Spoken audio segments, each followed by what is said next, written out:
Hi student everyone, ये जो है एनसीईआरटी प्रॉब्लम्स को सॉल्व करते हैं। तो इंटीग्रल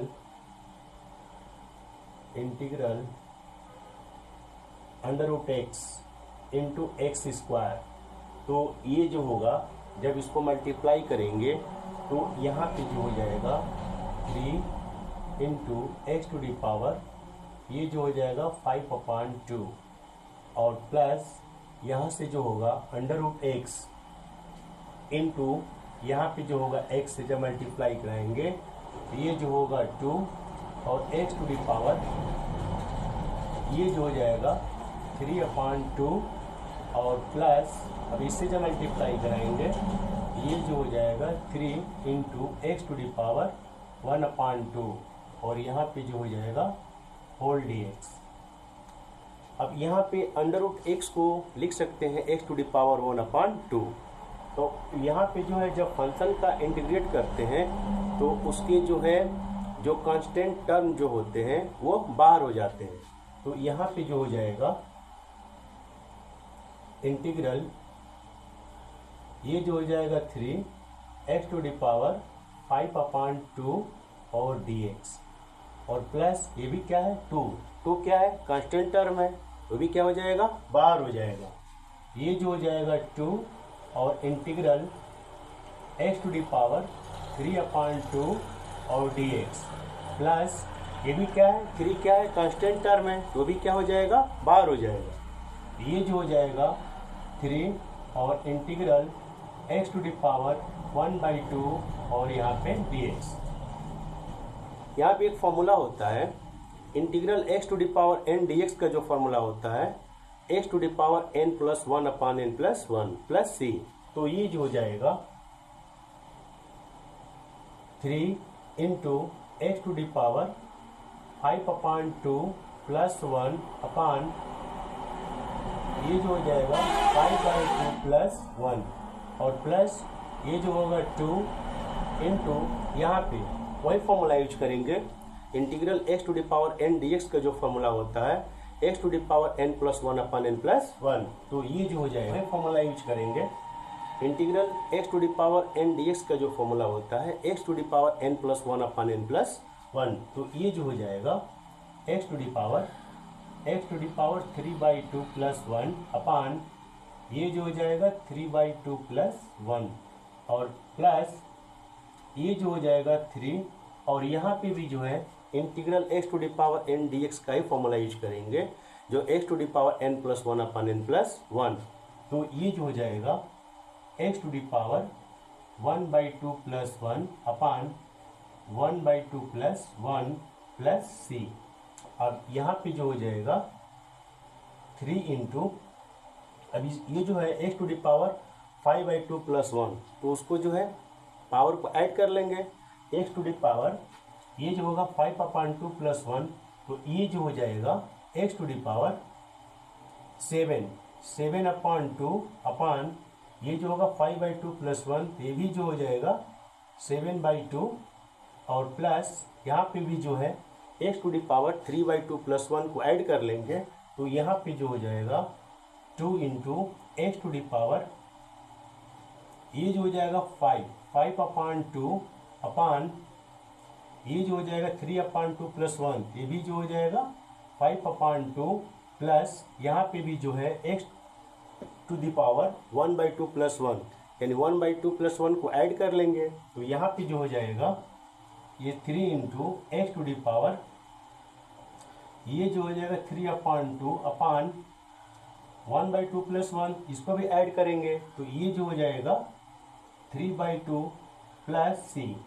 से इस स्टेप को लिख सकते हैं 3 2 जा 6 ये जो हो जाएगा 6/7 x to the power 7/2 plus यहाँ पे जो हो जाएगा 2 2 जा 4 तो ये जो हो जाएगा 4/5 x to the power 5/2 plus यहाँ पे जो होगा 3 से 3 क्या हो जाएगा कैंसिल हो जाएगा ये 2x टू दी पावर यहाँ पे 3/2 प्लस c। यही जो हो जाएगा फाइनल आंसर हो जाएगा। नेक्स्ट क्वेश्चन को सॉल्व करते हैं। तो ये जो हो जाएगा I is equal to integral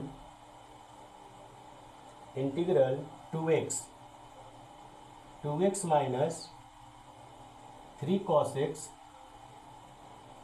plus e to the power x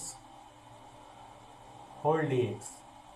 तो फंक्शन का इंटीग्रेट करते समय जो कांस्टेंट टर्म जो होते हैं उसको बाहर कर देते हैं। तो यहाँ पे 2 क्या है, कांस्टेंट टर्म है, तो उसको हम बाहर कर देंगे। तो ये जो हो जाएगा 2 इंटीग्रल x dx माइनस 3 भी क्या है, यहाँ पे कांस्टेंट टर्म है, ये जो हो जाएगा बाहर हो जाएगा, ये 3 होगा इंटीग्रल यहाँ पे cos x dx plus integral e to the power x dx। तो ये जो हो जाएगा इसके पावर 1 है। तो integral x to the power n dx का जो फॉर्मूला होता है x to the power n plus 1 upon n plus 1। तो यहाँ पे जो फॉर्मूला यूज होगा 2 into x to the power 1 plus 1 upon 1 plus 1, और यहाँ पे जो हो जाएगा minus 3 integral cos x dx का जो फॉर्मूला होता है, इंटीग्रल cos x dx का जो फॉर्मूला होता है sin x। ये जो हो जाएगा आपका sin x, ये जो हो जाएगा sin x plus integral e to the power x dx का जो फॉर्मूला होता है e to the power x। ये जो हो जाएगा e to the power x plus c। इस स्टेप को लिख सकते हैं 2 इंटू एक्स का पावर 1 प्लस 1, तो x to the power 1 plus 1 है, तो 1 प्लस 1 को ऐड कर लेंगे। तो ये जो हो जाएगा x to the power 2 upon 1 plus 1, ये जो हो जाएगा 2 माइनस यहाँ पे जो होगा 3 इंटू यहाँ पे जो हो जाएगा sine x plus e to the power x plus c। अब यहाँ पे जो होगा 2 से 2 क्या हो जाएगा, कैंसिल हो जाएगा। तो ये जो हो जाएगा x square minus 3 sine x plus ये जो होगा e to the power x plus c। ये जो हो जाएगा फाइनल आंसर हो जाएगा। नेक्स्ट क्वेश्चन को सॉल्व करते हैं। तो ये जो हो जाएगा इंटीग्रल सेक स्क्वायर x और प्लस ये जो हो जाएगा सेक x इंटू ये जो होगा tan x dx। Integral sec square x dx plus ये जो हो जाएगा integral sec x into tan x dx। Integral sec square x dx का जो फॉर्मूला होता है tan x, तो ये जो हो जाएगा tan x